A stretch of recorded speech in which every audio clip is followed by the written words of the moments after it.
ya. Ya. Baik, Gitu. saat ini kita sedang berada di Taman Alat Meteorologi, Stasiun Meteorologi Maritim Serang seperti itu. Ini ada berbagai macam alat pengukur parameter cuaca. Yang pertama adalah tiranometer. Jadi kalau Pak Oman pernah komentar nih, mana sih nyelkit banget ya? Nah, ini alat pengukurnya, Pak. Jadi pengukur panas radiasi matahari. Berapa sih panasnya gitu matahari yang sedang bersinar seperti itu, radiasinya. Jadi bukan panas berapa derajat, bukan. Jadi radiasi panas mataharinya seperti itu. Dia udah digital gitu. Kemudian ini ada alat namanya theodolit di sini. Theodolit. Fungsinya hampir sama dengan theodolit pengukur tanah. Kalau kita pernah di jalan-jalan sama. Cuma dia lensanya terbalik.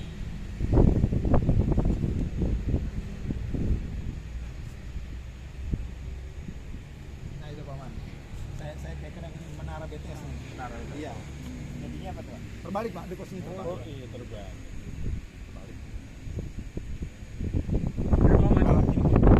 Alat ini mengukur arah dan kecepatan angin setiap level, Pak. 10 feet, 2000 feet, 3000 sampai ini ada balon gas udara kita lepaskan warna merah. Jadi ngikutin bergeraknya balon itu. Sampai balon itu pecah atau tidak terlihat lagi atau masuk awan. Pokoknya udah nggak kelihatan lagi ya, Pak. Jadi stop. Ini kan ada azimutnya, ada elevasinya. Ini nanti tiap menit kita baca tuh azimutnya berapa, elevasi berapa, kita hitung, ketemu arah dan kecepatan angin setiap lapisan. Kecepatannya Ya. ada pesawat dari sini misalnya. Jadi buat dia tadi, misalnya di ketinggian 3000 feet, arahnya kemana sih? Ya buat membantu penerbangan. Iya.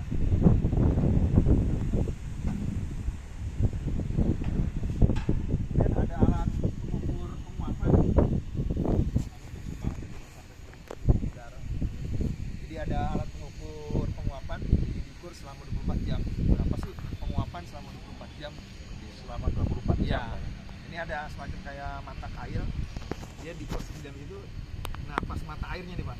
Pas mata airnya itu. Ya, rata-rata airnya. Kenapa dikasih ini? Biar nggak bergoyang. Itu kan tenang tuh kalau di dalam. Oh iya, nggak kena angin. Nah, jadi tenang dia. Di bawahnya ada lubangnya. Ini sama atas. Iya. Nah, ini ada angka-angkanya nih. Cuman ini nggak goyang. Nggak goyang. Ini ada angkanya 20, 25, 27. Komanya nih 27,1 seperti itu. Nanti besok jam 7 pagi kita hitung seperti itu. Berapa angkanya? Kalau misalkan di angka 20, ini kan sekarang angka 27. Iya. Besok ternyata dihitung angkanya 20. Berarti ada penguapan 7 mm. Penguapan. Iya, kena matahari. Nah, panas. Kemudian ini faktor-faktor penguapan itu kan panas sama angin. Makanya ada pengukur anginnya juga nih. Kecepatan anginnya berapa sih? Yang di bawah, angin bawah ini Pak. Angin bawah, betul. Kecepatan angin bawah atas beda Pak ya? Beda. Seperti itu. Kemudian ada lagi yang namanya sangkar meteorologi. Jadi ini ada pintu utara selatan. Nah, ini kita buka di pintu ini dari tanggal 7 Maret sampai 9 Oktober. Karena posisi matahari ada di utara seperti itu. Nanti kalau matahari ada di selatan, kita bukanya dari sebelah sana. Isinya ini tadi yang suhu udara nih kalau ini. Berapa sih suhu udaranya ini dia? Ini ada suhu maksimum, ada suhu minimum. Kalau maksimum itu kita baca setiap jam 7 malam. Kalau suhu minimum kita baca setiap jam 7 pagi. Ini ada sensor suhu juga, dia udah digital nih, nanti ada di dalam monitornya seperti itu. Jadi berapa derajatnya itu suhu di sini. Iya. Ini yang nangkepnya. Ini namanya suhu ruang. Suhu ruang. Iya. Itu di apa namanya? Beda dengan suhu yang di sini Pak ya? Di luar. Sebenarnya sama. Sama. Gitu. Kemudian ada lagi alat camber stock. Camber stock.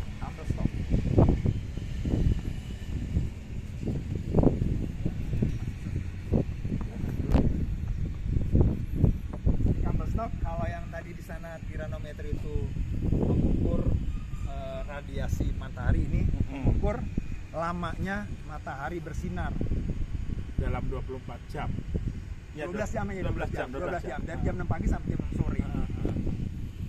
Cara kerjanya ini seperti kaca pembesar waktu kita masih kecil main kaca pembesar, terus iya. pakai koran. Ini kan ada yang Iya, terbakar, nih, Pak. terbakar. Nah, ini yang terbakar nih. Iya, iya. Nah, jadi kalau yang terbakarnya ada 10 kolom berarti 10 jam matahari itu bersinar efektif. Ini satu kolom 1 jam nih. Ini jam 6, jam 7, jam 8, 9, 10, 11, 12 nih. Nah, ini sekarang di jam berapa nih? Jam 15 ya. Jam 15 nih matahari ini sedang membakar seperti itu. Jadi bola kristal itu fungsinya seperti loop kaca pembesar. Besar. Jadi memfokuskan sinar matahari yang datang. Cuman ini per interval 1 jam nih keukur Pak ya. Ya, siap. Jadi satu blok itu 1 jam. Misalnya dalam satu hari full panas misalnya Itu kan, 12 jam. 12 jam 12 jam terbakar. dan ini pun terbakar itu. Betul, iya. Ada yang terbakar. Iya. Berarti ini alat ini ganti-ganti kertas ini Pak. Tiap hari, Pak. Tiap hari ganti-ganti Iya. ya. Oke. Ada lagi nih, Pak. Kenapa nggak ikan Kaki aja boleh Pak? dibilang. Sekalian dibakar Pak. Ya, Pak. Sekalian ikan aja sih. Jadi orang BMKG mungkin dianggap kurang kerjaan kali ya. Sampai tanah pun kita ukur panas. Tanahnya Pak ya. Iya, iya. Ini kedalamannya 5 cm seperti itu. Iya. Kedalaman 10 cm. Nah, ini ada yang 50 cm nih. Oh itu.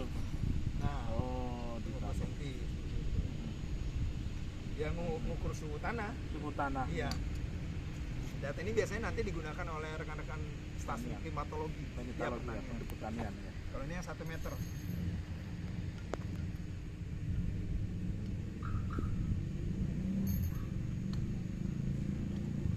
Itu lengkap datanya. Ganti kaitan Ini penakar hujan. penakar hujan. Penakar hujan Hilman namanya. Keren ya, Pak, namanya Hilman. Hel. Selamatan di situ. Ada yang ini, Pak. Seperti ini. Iya, iya, observasi ya. Saya nggak tahu buat apa ini. Jadi kalau ada air hujan masuk ke sini, air hujan masuk ke sini, terus dia akan tertampung nih, Pak. Ini penampungnya di sini. Dia akan menggerakkan penanya nih. Air hujan masuk, Ya, tertampung. ini sama sini ada pelampung nih, ada pelampung. Dia menggerakkan pena. Penanya akan naik. Sampai 10 mm dia turun lagi. Sampai 10 meter dia turun lagi, seperti caranya seperti itu. Jadi curah hujan ini Pak ya. Curah hujan. Nah, ini jam nih Pak, nih jam 12, 13, 14, 15 seperti itu. Sampai 24 jam juga seperti itu. Jadi udah semi otomatis lah. Jadi si petugasnya tinggal ngeliat ketika dia berhenti di sini jadi 5 mm seperti itu. Jadi udah semi otomatis. Yo, hati-hati. Nah, kalau tadi Pak Miftah bilang pernah lihat seperti ini nih, pernah kerja observasi. Udah gampang. Dia hujan masuk sini, tertampung di sini, kita ukur pakai gelas ukur. Jadi bukanya kerannya Pak, dibuka kerannya sampai seberapa banyak airnya. Misalkan sampai 20 udah habis, berarti 20 mm seperti itu. Nah, ini sih, jadi gampang. Jadi bisa mengukur banjir segala macam dari sini Pak ya. Iya. Hujannya ya. Nah, ketika dalam kurun waktu 1 jam curah hujan itu sampai 20 mm itu udah ekstrim. Udah dalam kategori ekstrim tuh Pak. Nah, dalam 24 jam curah hujannya sampai 50 mm itu sudah dalam kategori ekstrim. Jadi kita udah bisa dilapor, nah siap-siap nih kalau hujan masih terus gitu kan. Jadi diameter gelasnya ini berapa ya Pak? Milimeter 5 sampai 50 Pak. 50 mm diameternya Sampai ya? 25, iya 25. Jadi Anunya, ketika apa panjang tingginya? iya, Kalau diameternya? diameternya yang ini berapa ya dia? Diameter ininya Pak. Oh, corong ini kan corong pengukurnya aja ya. Oh, tapi ukur di sini sih Pak ya. Iya, iya, udah. Iya. Udah. Ini 100 cm kubik ya deh. Berarti dengan Persegi ya. sekali kalau kita pakai gelas pun sebenarnya bisa kan? Bisa, cuma nanti diukur ke sini lagi ya. Iya, Tahu iya, ya. Iya. Artinya pakai apa? Iya. Diukur di sini gitu kan? Iya. Kan langsung. Jadi sebenarnya kalau hujan deras gitu kan, terus kita udah ukur udah hujan udah 20 mm, hujan masih deras tuh. Kita harus waspada. Pada. Iya. Kalau misalnya udah hujan sampai 1 jam 2 jam dipastikan waduh hujan gede. Iya. Tapi kalau hujan yang ngericik aja sih ya nggak masalah sih. Kan ini kan sekarang itu kan kecil tadi Pak Iya, ya. iya. Nah, ini kalau ini penangkar hujan otomatis, Pak.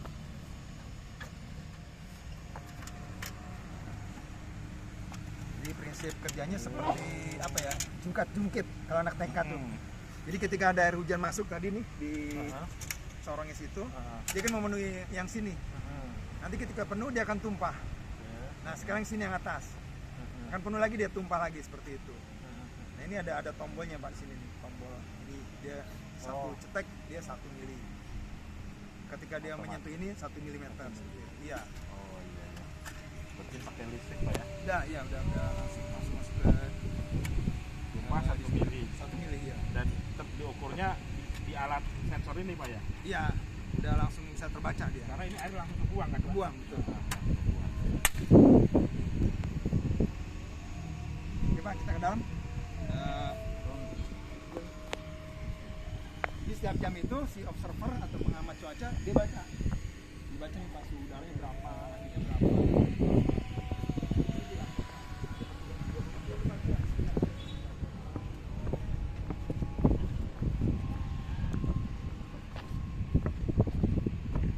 Pak Boy, tunggu nanti video saya kirim Pak. Berikutnya Pak Boy, kita ke alat berikutnya.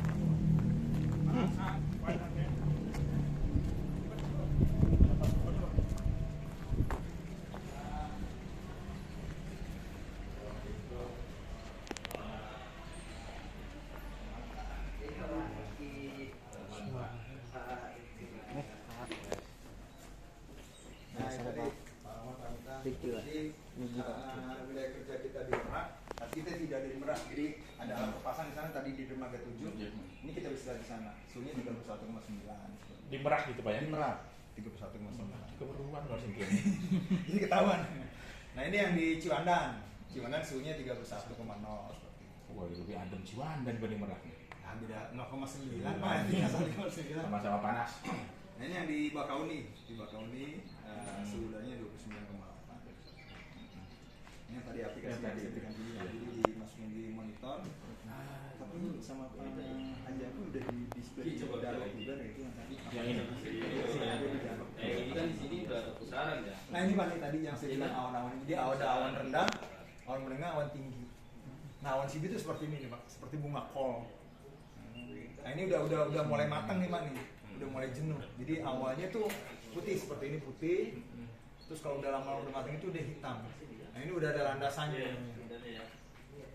Jadi saya sering menyampaikan ketika terlihat atau terpantau ada awan cumulonimbus dan beraktivitas di bawahnya, lebih baik masuk ke dalam rumah, gedung seperti itu. Jangan berlindung di bawah pohon juga, baligo, jangan, berbahaya seperti itu. Karena tadi dia dampaknya bisa downburst seperti itu, atau bisa angin kencang, hujan lebat disertai angin kencang, disertai petir. Bahkan lebih ekstrim adalah hujan es seperti itu. Jadi ini ada awan menengah, rendah, lebat dan tinggi. Nah Pak, kalau Ya. pesawat itu kan masih aman sampai ke yang mana Pak melewati? Kalau Uh, berbahaya nih kan? Iya, itu. Jadi biasanya dia misalnya walaupun terbang di ketinggian ini Pak, ini kan bisa tinggi sampai 10.500 meter nih Pak ketinggiannya. Dia biasanya menghindar Pak. Dia menghindar dari awan tersebut. Kalau aman ya di level ini Pak, di stratus atau di cirrus, di awan menengah atau awan tinggi yang lebih aman seperti itu. Ini Pak Oman kalau pernah naik pesawat, geruduk Iya, gitu. iya. Dia udah masuk awan tuh Pak. Iya. Awan aja kan? Awan apa aja? Awan apa aja? Iya. Iya. Nah, seperti itu. Artinya, tapi bukan ini kan Pak ya? Bukan. Awan apa aja. Kalau kita masuk di sini, katanya sih pesawat sekarang itu kan udah modern ya, udah ada petirnya atau anti badai seperti itu. Tapi tetap beresiko Pak, tetap beresiko. Menghindar apa? Betul, dia menghindar. Atau mungkin Bapak pernah naik pesawat nggak ada awan nih tapi kok kayak ini namanya turbulensi, clear turbulensi. Jadi nggak ada awan tapi dia ada turbulensi seperti itu. Itu karena Pola angin Pak, pola angin. angin ya. Turbulensi. Kita ya biasa banyak inilah awan cumulus, hujan-hujan. Nah, kalau misalnya hujannya dari awan. Nah juga banyak pesawat itu Iya Pak. menurunkan ketinggiannya. Betul. Karena apa Tuan? Itu tadi Pak, ada turbulensi bisa. Turbulensi. Dan Jadi itu kayak nyut gitu itu ya. Itu terjadi kan di sana ada cumulonimbus. Ya. Mereka tahu itu dari kita, dari Bapak. Dari kita ada, Dari kita. dari radar pesawat juga ada. Oh, dari Di radar pesawat pesawat. ada. Jadi ketika di situ ada monitor radarnya, di depan kita ada awan apa aja nih kelihatan Pak. Deteksi. Kelihatan. Kan mereka kan kalau pesawat itu sebelum penerbangan dia bawa namanya flight dokumen. Itu lembaran-lembaran dari BMKG semua. Lembaran nanti cuaca di misalnya kita dari Soekarno-Hatta mau ke Surabaya kan melewati Semarang, Solo, Malang itu udah kita kasih informasi tuh Pak cuacanya apa aja di atas kota-kota tersebut seperti itu. Jadi udah dikasih prediksinya seperti itu. Nah orang-orang Indonesia itu Pak pilot Indonesia entah nyari pesan atau minta redor kadang-kadang terbang tidak bawa flight dokumen. Tapi kalau orang luar negeri pasti di bawah seperti itu. Itu orang kita mungkin nyarinya besar ya. Begitu poinnya. Tapi tidak sudah, tetapi SOP-nya kan ada. Betul. Iya. Waduh, udah cok kalau ke mana ke Banjarmasin saya tanya dulu nih. Bawa flag dokumen Dari BMKG juga gitu kan. Ada yang duit ini, mitigasinya deh. Masih laut Jawa, sini aja nih turun sini Jaya. Turun di mana? Kan turun di Bojonegara ya. Tanya waktu di Karimun Jawa dari turunnya Pulau Mas. sepatu dikirim ke perusahaan dapat muli itu. Dia ikut. Langsung ikut. Dapat muli ya. Yang mereka Alat ini yang sudah di ini ada kamera juga itu susah. kalau di penerbangan kita Paling yang penting diperhatiin tidak ini. boleh salah karena ketika 1 milibar saja itu bedanya tingginya hampir 8,5 meter. Jadi kalau kita menginformasikan salah ke ATC tekanan udara di landasan 1.008 misalnya padahal sesungguhnya 1.009. Nah artinya asumsi si pilot ini saya bisa ke tanah nih padahal belum lompat lah dia 8,5 meter lompat itu Pak anjlok atau sebaliknya padahal 1.008 kita menyebutnya misalkan 1.007. Nah perasaan dia saya ini masih di atas gitu. kan mereka juga menurunkan pesawat juga kan. Karena ketika si pilot menanyakan berapa sih tekanan udara di bandara Soekarno-Hatta, dia nanya, si ATC nanya ke BMKG 1.010, maka si pilot akan mengunci Pak, mengunci 1.010, jadi semakin dia turun, tekanan udara semakin besar tuh. Dia asumsinya ketika sudah 1.010 di pesawat, itu artinya dia asumsinya sudah sampai di dalam. Jadi dia tetap percaya amat sebenarnya. Jadi bisa dengan itu kan, juga bisa main feeling juga kan. Betul. Itu makhluk bajai kan. Kelihatan alasannya gitu. Kirain masih 10 meter lagi, padahal sudah 35 cm.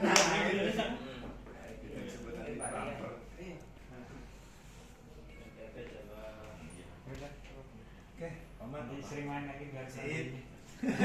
Bangga silakan. Kita 24 jam sih masalahnya. Alhamdulillah. Lumayan Cek ya dulu ilmunya nih. Terima kasih. Pulang aja. Makanya itu nih. Laknya ente.